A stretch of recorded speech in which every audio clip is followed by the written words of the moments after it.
অথবা কলিমুল্লাহ, আপনাকে স্বাগত জানাচ্ছি আমাদের অনুষ্ঠানে। আমি প্রথমেই ধন্যবাদ। বলছিলাম যে একটা বিশেষ রাজনৈতিক প্রেক্ষাপট নিশ্চয়ই আপনি বুঝতে পারছেন যে আওয়ামী লীগকে নিষিদ্ধ করা হয়েছে সাময়িকভাবে, এবং প্রজ্ঞাপন জারি হতেই পারে হবে। সেই জায়গা থেকে আপনার কাছে আমার প্রশ্ন, এটি বাংলাদেশের রাজনীতিতে কি ধরনের প্রভাব ফেলছে বা ফেলতে যাচ্ছে? ধন্যবাদ। দেখুন, আপনার 5 আগস্ট বিপ্লব শুরু হওয়ার পরে এটির সফল পরিসমাপ্তি ঘটেছে এমনটি ভাবার কোনো কারণ নেই। প্রক্রিয়াটি মাত্র শুরু, এবং মিটিকুলাসলি ডিজাইনড একটা পরিকল্পনার আওতায় অধীনে সকল কার্যক্রম পরিচালিত হচ্ছে। এবং মেটিকুলাস ডিজাইনের অংশ হিসেবে কখনো তারা, যারা এই সফল বিপ্লব সম্পন্ন করেছেন, তারা ট্যাকটিক্যাল রিট্রিটে যাচ্ছেন, কখনো ফরওয়ার্ড স্টাইলে চলছেন। এবং যে বার্তাটি নিশ্চিতভাবে এর মধ্য দিয়ে প্রদান করা হলো সর্বশেষ এই যে আন্দোলনটি, প্রথমে সারা যমুনার সামনে, পরে এটা শিফট করে শাহবাগে, এবং পরে এক্সটেন্ড করার ঘোষণা দেয়া হলো আপনার আসাদ গেট, মহত্তর এলাকা পর্যন্ত। এবং একটা পর্যায়ে আজকে যারা আহত হয়েছেন এই বিপ্লব সম্পন্ন করতে গিয়ে, তারাও কিন্তু মাঠে নেমেছে। এবং যে 3টি দাবি, তার প্রথমটি পরিপূরণ হয়েছে, বাকি 2টি আদায় না করে তারা অবস্থান ত্যাগ করবেন না, সেরকম একটা ভাও বা প্রতিজ্ঞা তারা জানান দিয়েছেন। এখন এটি মনে করার কোনো কারণ নেই যে আপনার তাৎক্ষণিকতা প্রসূত আপনার এই মুভগুলো, সবকিছুই আগে থেকে ঠিক করা এবং সময়টাও সেভাবে নির্ধারণ করে। একটু অ্যাডজাস্টমেন্ট হচ্ছে আপনার এই রিজিওনাল বিভিন্ন যে রিয়ালিটিস নতুন নতুন তৈরি হচ্ছে সেই কারণে। যেমন আপনার পাক ভারত যুদ্ধাবস্থা তার একটি অংশ, আবার একই সঙ্গে আপনার আরাকান আর্মির দখলে থাকা রাখাইন প্রভিন্স সেন্ট্রাল গভর্নমেন্টের সঙ্গে বার্মার বা মিয়ানমারের রাখাইনদের, রাখাইন আর্মির যে দ্বন্দ্ব এবং তার মানবিক আবরণে, এর সঙ্গে আমাদের বর্তমান সরকারের যুক্ত হয়ে যাওয়া, জাতিসংঘের মহাসচিবের আগমন, তার আহ্বান, তাতে সাড়া দেওয়া শর্ত সাপেক্ষে, এবং পরবর্তীতে আমাদের মাননীয় পররাষ্ট্র উপদেষ্টা যা কিছুই বলেছেন, শর্তগুলো পরিষ্কার করেননি, এবং এর ফলে নানান রকমের প্রতিক্রিয়া তৈরি হয়েছে। এর সামনে আপনার আমাদের মাননীয় নিরাপত্তা উপদেষ্টা জানান দিয়েছেন যে কে কি বললো না বললো তাতে কিছুই যায় আসে না, অন্তত বিষয়টা, বার্তাটা এরকম। এবং তারা যেটি মনে করেছেন সঠিক, সেটি তারা কার্যকর করবেন। ইতিমধ্যে পরাশক্তির দেশ থেকে একেবারে বিশাল কার্গো বিমান অবতরণ করার খবর এসছে আমাদের এটা কি মাটিতে। এটা কি সত্য এবং আপনার কাছে? জাতিসংঘ নামাঙ্কিত আপনার নিজস্ব source কি শেষ বলে? সংঘ যে কনভয়, সেটা দক্ষিণমুখ হয়েছে এবং যথাস্থানে পৌঁছে গেছে। এবং আপনার যে লজিস্টিক্স প্রাপ্ত হওয়া গেছে, তা ইতিমধ্যে যাদের উদ্দেশ্যে প্রেরিত সেখানে পৌঁছেও গেছে। মার্কিন কার্গো এসেছে, কিংবা মার্কিন সৈন্যরা ঘোরাফেরা করছে বিশেষ অঞ্চল দিয়ে বাংলাদেশের, এইগুলো আমরা শুনছি সামাজিক যোগাযোগ মাধ্যমে, এগুলো বের হচ্ছে বা কেউ কেউ তুলে ধরছে, কিন্তু এইটির কি আসলে বাস্তবতা রয়েছে? আপনার কি মনে হয়? মানে আমরা কি এগুলো কি গুজব হিসেবে নিব, দেখুন, নাকি আপনার আমরা নিজস্ব কোনো source বাংলা আছে? ভাষাভাষী মানুষ যে প্রবাদের সঙ্গে শৈশব থেকে পরিচিত, সেটি হচ্ছে যা কিছু রটে তার কিছুটা তো বটে। আমি পুরোটা না হয় ভার্বাটিম টো সেইভাবে গ্রহণ করলাম না, কিন্তু কিছুটাও যদি বটে কোট আনকোট সেইটাও যদি আমরা গ্রহণ করি, ডেফিনেটলি এটাতে যথেষ্ট ফুড ফর থট আছে, কিন্তু কোনো সন্দেহ নেই। যেমন আপনি বলছেন মার্কিন সৈন্যরা এর মধ্যে বাংলাদেশে প্রবেশ করেছে, মার্কিন কার্গো প্রবেশ কিন্তু করেছে। অন্য বলছি না, আমি যেটা বলছি পূর্ব অভিজ্ঞতা থেকে, বলকান রিজিয়নে with reference to Bosnia Herzegovina এবং আপনার কসোভো, সেখানে আপনার মার্কিনরা যে কায়দায় শেষ পর্যন্ত সফল হয়েছেন, সেই কায়দার সূত্র ধরে বলছি, আপনার সামরিক উপদেষ্টারা অন দ্য গ্রাউন্ড ছিলেন এবং সহায়তা করেছিলেন বসনিয়া হার্জেগোভিনার মুক্তিকামী মানুষকে এবং কসোভোর মুক্তিকামী মানুষকে, এবং সে কারণেই শেষ অব্দি বসনিয়া হার্জেগোভিনা আপনার এই যে অ্যাট্রসিটি চলছিল তা থেকে মুক্তি পেয়েছে এবং কসোভো স্বাধীনতা অর্জন করেছে। আপনার কাছে আমি একটু জানতে চাচ্ছিলাম যে তাহলে এইগুলা খুব স্মুথলি করার জন্য বা লক্ষ্যে যাওয়ার জন্য যদি মিয়ানমারের ইস্যুটা আমরা সামনে নিয়ে আসি এবং যুক্তরাষ্ট্রের যে প্ল্যানিং সেগুলো ইমপ্লিমেন্ট করার জন্য বর্তমান অন্তর্বর্তী সরকার যদি আহ, এগিয়ে যেতে চায়, তাহলে আওয়ামী লীগের এই বিষয়টি এখন আনার সাথে এর কোনো সম্পৃক্ততা আছে? ডেফিনেটলি আপনার কোনো কিছুই বিচ্ছিন্ন ঘটনা হিসেবে বিবেচনা করার সুযোগ নেই।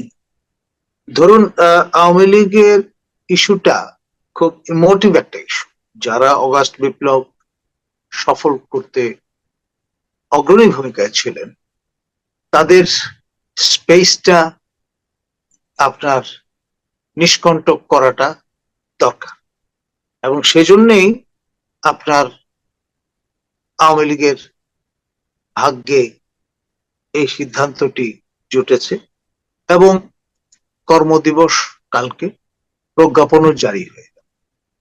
এটি গেল প্রথম ধাপ। এবং এই আওয়ামী লীগ নিষিদ্ধ করা নিয়ে যে দোলাচল টানাপোড়েন, মাঠে সক্রিয় সবচেয়ে বড় রাজনৈতিক দলটি বিএনপি, তাদের বিভিন্ন নেতৃবৃন্দ নানান রকমের কথাবার্তা বলেছেন, কিন্তু পুরো বিষয়টা মিউট হয়ে এসছে। এই যে বিরোধিতা তাদের পক্ষ থেকে, সেটা অনেক বেশি টোন ডাউন হয়েছে এবং সেইটাকে সবুজ সংকেত হিসেবেই কাজে লাগানোর একটা চিন্তা থেকে দ্রুততম সময়ের মধ্যে এই আপনার সিদ্ধান্তটি বাস্তবায়নের ঘোষণা দেয়া হয়েছে। এবং যদি টোন ডাউন না করতো বিএনপি, তাহলে তাকেও একই কায়দায় ভিন্ন কৌশলে আপনার একই অবস্থানে হয়তো চলে যেতে হতো। এখন হয়তো দেখা যাবে যে এটা নিয়ে তারা যদি আপনার লং টার্ম তাত্ত্বিক বিবেচনায় একটা ধনুর্ভঙ্গ পণ ধরে বসে থাকেন, তাহলে তাদের ভাগ্যেও এমনটি ঘটতে পারে, এ আশঙ্কা হয়তো তাদের আছে। সে কারণেই তারা সেটা কি হতে পারে? সেটি মানে যে যায় লঙ্কায় সে হয় রাবণ, অর্থাৎ আপনার যদি তারা বিরোধী অবস্থান নেন, তাহলে আওয়ামী লীগের ভাগ্য তাদেরও বরণ করতে হতে পারে, এই আশঙ্কা হয়তো ব্যাক অফ দ্য মাইন্ড তাদের আছে। সেই জন্যই তারা আপাতত ট্যাকটিক্যাল রিট্রিটে গেছেন, টোন ডাউন করছেন।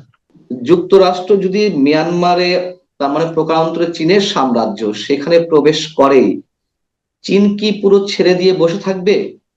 চীনের যে বিনিয়োগ, চীনের যে প্ল্যানিং, দুটি ফ্রন্ট।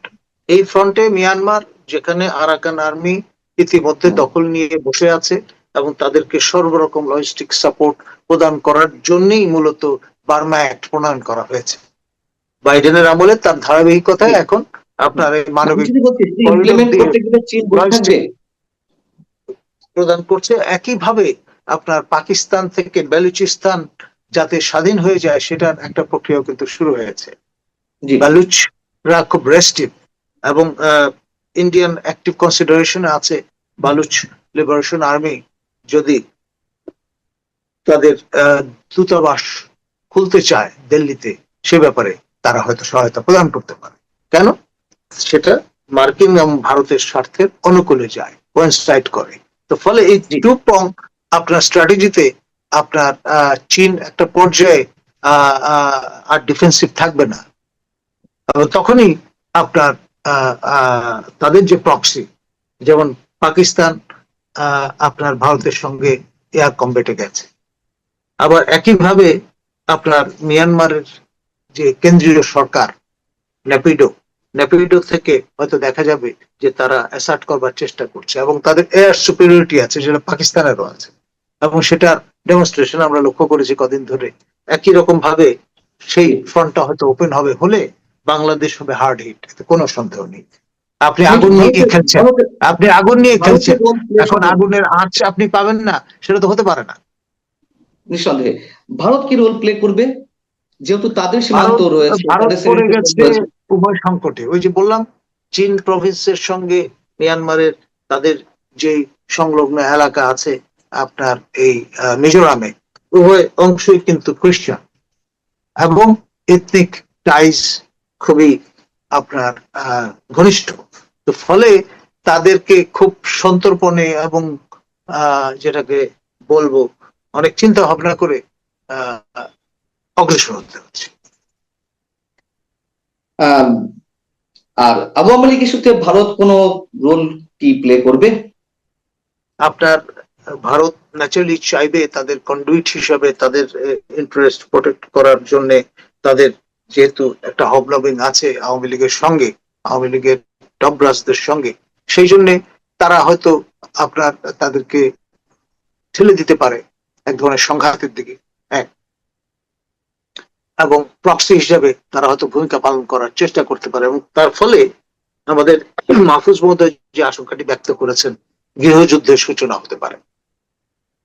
এখন পর্যন্ত তারা শীতনিদ্রায় আছেন, শীতনিদ্রা ভেঙে গেলে গর্তে যদি আপনি ধুঁয়ো দিয়ে তাদের বের করে ফেলেন, উভয় পক্ষ থেকে, ভারতের পক্ষ থেকেও যদি আপনার ওইভাবেই তাদের পরিচালিত করা হয়, আর আমাদের এখান থেকেও যদি আমরা এই ব্যাপকভাবে আপনার ধরপাকড় শুরু করে দেই, তখন তাদের এক ধরনের ডেসপারেশনের জায়গায় চলে যেতে হবে।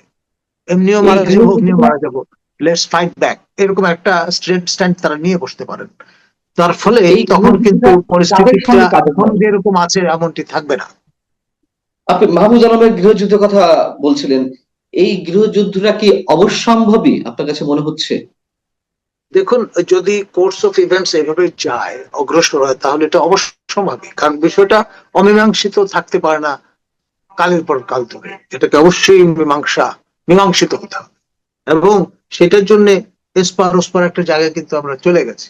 আপনার যে তিনটি দাবি উত্থাপন করা হয়েছে শাহবাগ থেকে, প্রথমটি পরিপূরিত হওয়ার পথে, প্রায় প্রজ্ঞাপন জারি হবে এরকম একটি অবস্থা।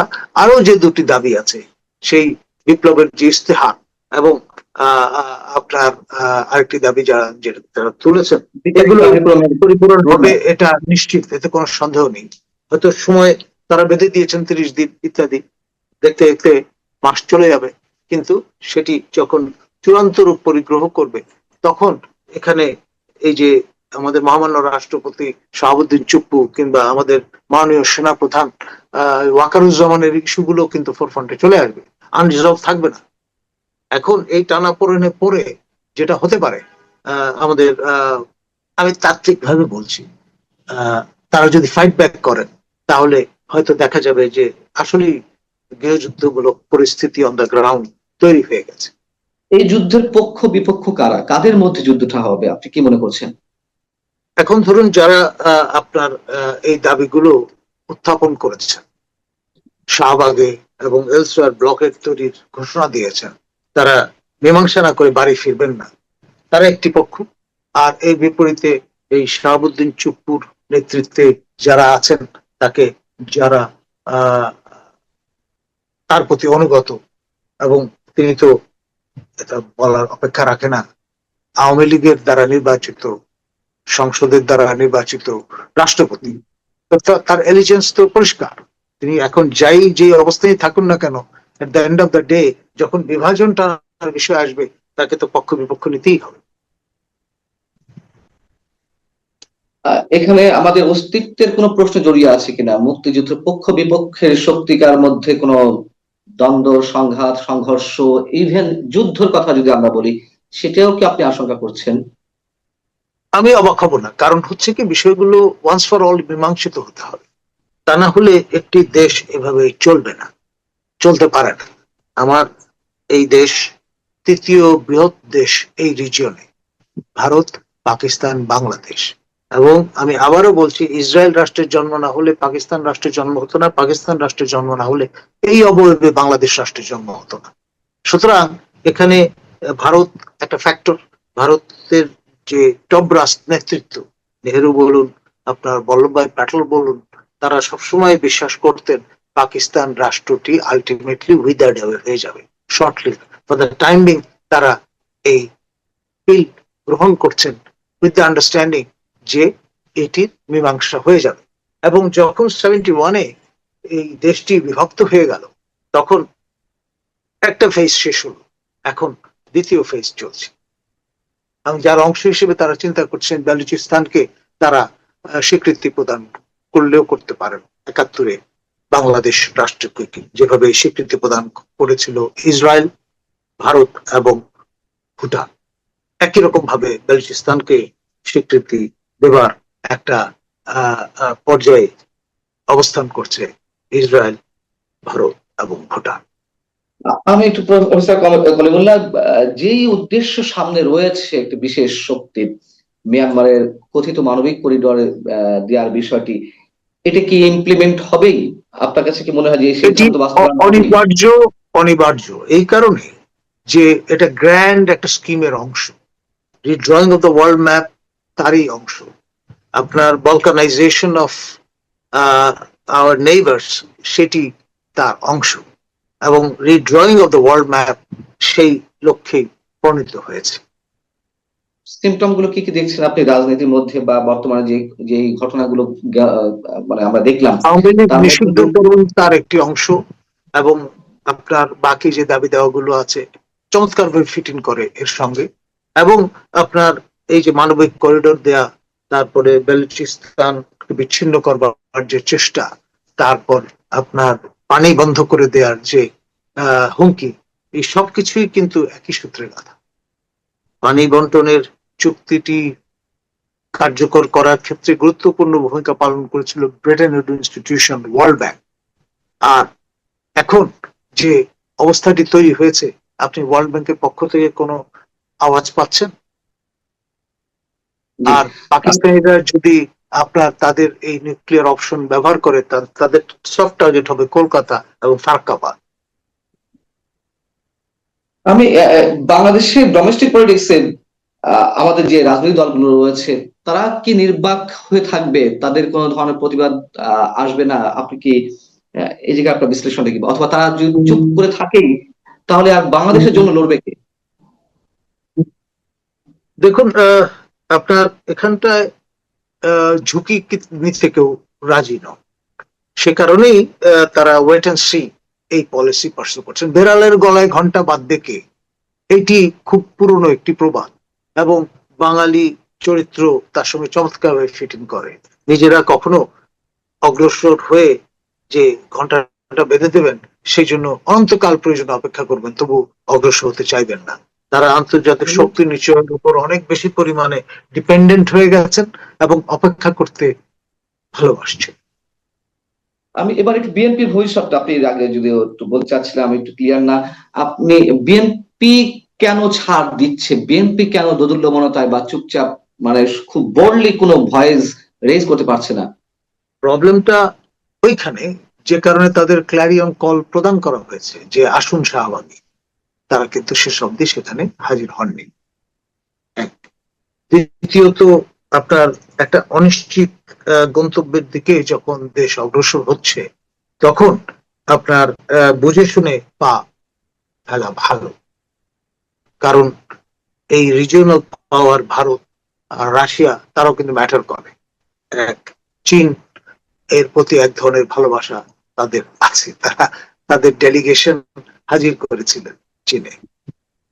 ভারত এবং চীন এই দুই শক্তির মধ্যে কার দিকে ঝোঁকা যায়, কে কতটুকু সবল দুর্বল, সেগুলো নিজেদের মতো করে পরিমাপ করবার চেষ্টা বিএনপির পক্ষ থেকে যেমন হয়েছে আছে, আওয়ামী লীগের পক্ষ থেকেও তেমনটি আমরা দেখেছি।